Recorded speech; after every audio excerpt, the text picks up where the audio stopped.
اس نے اس سے پوچھا یہ کون سی جگہ ہے؟ اس نے کہا خادریہ۔ پھر ایک بوڑھا چلا، بوڑھا تھا، عمر رسیدہ شخص تھا، بھویں آنکھوں کے اوپر آئی ہوئی تھی، اس کی کمر خمیدہ تھی۔ اس نے پوچھا کہ اے قافلے والوں کیا پوچھ رہے ہو؟ کہا ہم اس جگہ کا نام پوچھ رہے ہیں کون سا؟ کہا کیا نام پتہ لگے؟ اس نے نام بتائیں گے؟ تو وہ کہنے لگا کہ اس جگہ کا نام تاریخ میں کربلا بھی ہے۔ بس یہ نام سننا تھا کہ سواری پر بیٹھے ہوئے نواسہ رسول حضرت سیدنا امام حسین علیہ السلام نے پوچھا بابا اس جگہ کا کیا نام ہے؟ کہا اس جگہ کا ایک نام کرب و بلا بھی ہے۔ بس یہ سننا تھا کہ کہا انا للہ و انا الیہ راجعون۔ اور پھر سواریاں وہیں اتری۔ محرم شریف کے وہ ابتدائی دن تکلیفوں کے، آزمائشوں کے، لیکن ہر تکلیف پہ کو صبر سے برداشت کرتے ہوئے پھر وہ رات بھی آ گئی جس کا اندیشہ سیدہ زینب کو مدینے سے چلتے ہوئے تھا۔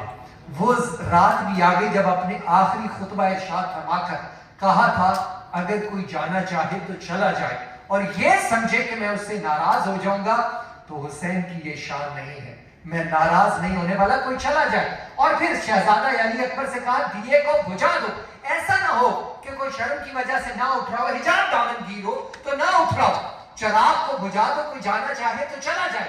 جب کوئی نہ اٹھا تو پھر تیسری بات کہا تم یہ سمجھتے ہو کہ کل قیامت کے دن تمہارا اجر اور ثواب کم ہو جائے گا تو میں نانا مصطفیٰ کریم کی بارگاہ میں سفارش کروں گا، وہ رب کی بارگاہ میں سفارش کریں گے، کوئی ثواب اور اجر کم نہیں ہوگا۔ وہ حضرت سیدنا امام حسین، تلواریں چل رہی ہیں، سورج سوا نیزے پہ جسے کہتے ہیں محاورتاً، سورج انتہائی آگ برسا ہے اور زمین جو ہے وہ تپ رہی ہے۔ اور پھر شہزادہ علی اکبر بھی جاتے ہیں۔ جب حضرت امام حسین آپ کے جسد پاک کو لینے کے لیے گئے تو داڑھی مبارک بالکل کالی تھی۔ جب جوان بیٹے کی لاش کو اٹھا کے باپ لائے تو کہتے ہیں یہ کائنات کا سب سے سخت امتحان ہوتا ہے، اٹھا کے لائے تو داڑھی مبارک ساری سفید ہو چکی تھی۔ پھر شہزادہ علی اصغر گئے، معصوم بچہ چھوٹا، وہ اس دنیا سے گئے، انہوں نے جام شہادت نوش کیا اور آخر پہ آپ اکیلے تنہا رہ گئے اور تنہا رہ گئے اور لڑ رہے ہیں، تلوار رک نہیں رہی۔ پھر کانوں میں ایک آواز آتی ہے اور وہ کس کی آواز ہے؟ وہ سیدہ کونین کی آواز ہے۔ وہ کیا آواز ہے کہ حسین کب تک لڑے گا؟ بس یہ سننا تھا۔ تلوار کو نیام میں ڈالا اور اس کے بعد سر کو سجدے میں رکھا اور کہا اے میرے مالک، حسین نے اپنے وعدے کو پورا کر دیا، حسین نے اپنے وعدے کو پورا کر دیا، میں نے تیری رضا میں اپنی رضا کو شامل کر دیا۔ اور پھر دوستو اختتامی بات کر رہا ہوں، وہ تلوار، اور یہ آج کی محفل کی اختتامی بات، وہ تلوار جسے سیدنا امام حسین کی پیاس نہ روک سکی، وہ تلوار جسے بھوک نہ روک سکی، وہ تلوار جسے گرمی نہ روک سکی، وہ تلوار جسے انتہائی آزمائشیں اور تکلیفیں نہ روک سکی، وہ تلوار جسے حضرت سیدنا علی اکبر کی تکلیف نہ روک سکی، وہ تلوار جسے حضرت علی اصغر کی پیاس نہ روک سکی، وہ تلوار جسے حضرت سیدنا عباس کے قلم ہوتے ہوئے بازو نہ روک سکے، مگر جب نماز کا وقت آیا تو وہ تلوار رک گئی اور سر کو سجدے میں رکھ دیا اور کہا رب العزت اب حسین سر سے سجدے سے سر کو نہیں اٹھائے گا، کوئی اور اٹھا کے اٹھانا چاہے تو اٹھا لے، حسین اب سر کو سجدے سے نہیں اٹھائے گا۔ نہ شہزادوں کی نماز قضا ہوئی اور نہ بیویوں کا پردہ جو ہے وہ بھی اسی طرح برقرار رہا۔ دوستو آج یہ صبر ملتا ہے، اس سے یہ سبق ملتا ہے کہ آزمائشیں جو ہیں ان کو خندہ پیشانی سے برداشت کرنا چاہیے، اور صبر کرنے والوں کے ساتھ کون ہوتا ہے؟ رب ہوتا ہے، اللہ کریم ہوتا ہے۔ نماز جو ہے اس کا خاص خیال رکھنا چاہیے۔ نماز اگر شہزادہ حسین چاہتے تو وہ اس کیفیت میں تھے کہ سر کے بالوں سے لے کر پورا جسم اقدس جو تھا وہ لہو تھا، لیکن نماز کو قضا نہیں ہونے دیا۔ نماز کا وقت آیا تو سر اقدس کو سجدے میں رکھ دیا۔ دوستو ہم صبر کی منزلوں سے گزرتے ہوئے اگر راستہ طے کریں تو پھر اللہ تعالیٰ کی مدد اور نصرت جو ہے وہ پھر آسمانوں سے نازل ہو جا کرتی ہے۔ آزمائشیں کس کے راستے میں نہیں آتی، تکلیفیں کس کے راستے میں نہیں آتی، رکاوٹیں کس کے راستے میں نہیں آتی، لیکن اگر توکل مضبوط کیا جائے، اختتامی بات کروں، اگر توکل مضبوط کر لیا جائے, صبر کے دامن کو ہاتھ سے نہ چھوڑا جائے, تو آپ یقین کیجئے پھر انسان دنیا میں بھی زندہ و جاوید ہو جاتا ہے, اور اگر دنیا سے چلا جائے تو تب بھی اس کی یاد اور اس کا نام جو ہے وہ دعاؤں میں زندہ رہتا ہے. اللہ تعالیٰ ہماری اس محفل کو, ہمارا آنا, مل بیٹھنا, اسے قبول فرما کر ہمارے لیے ذریعہ بخشش و نجات بنوائے. وما علینا الا البلاغ. والله فجرا جد بعد العسر يسرا ربنا علىك قدرا يا إمام الأنبياء يا حبيبي يا محمد يا نبي سلام عليك يا رسول سلام عليك يا حبيب سلام عليك صلوات الله عليك. تیری آرزو میں جینا, تیری جستجو میں مرنا, یہی میری زندگی ہے, یہی میری بندگی ہے. یا حبیبی یا محمد یا نبی سلام علیکہ, یا رسول سلام علیکہ, یا حبیب سلام علیکہ صلوات اللہ علیکہ. تیری یاد کملی والے میرے جینے کا سہارا, اچھا ہوں میں یا برا ہوں, آخر ہوں تو میں تمہارا. یا حبیبی یا محمد یا نبی سلام علیکہ, یا رسول سلام علیکہ, یا حبیب سلام علیکہ صلوات اللہ علیکہ. حاضرین کے دل کی سن لو, سامعین کے دل کی سن لو, اکبر بسمل کی سن لو, اور سائل کی سن لو.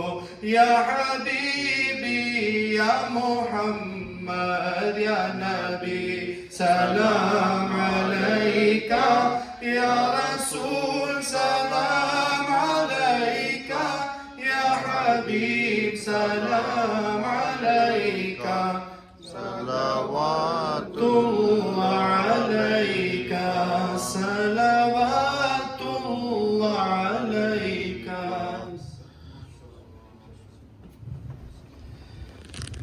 سلطان کربلا کو ہمارا سلام ہو, جانان مصطفیٰ کو ہمارا سلام ہو.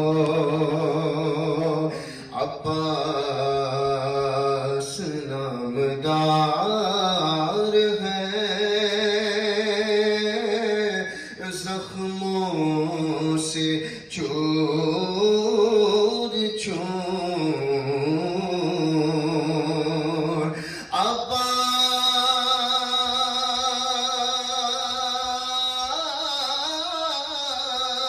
عباس نامدار ہے, زخموں سے چور چور. اس پہ کرے رضا کو ہمارا سلام ہو. ناصر ولائے شاہ میں کہتے تھے بار بار, مہمان کربلا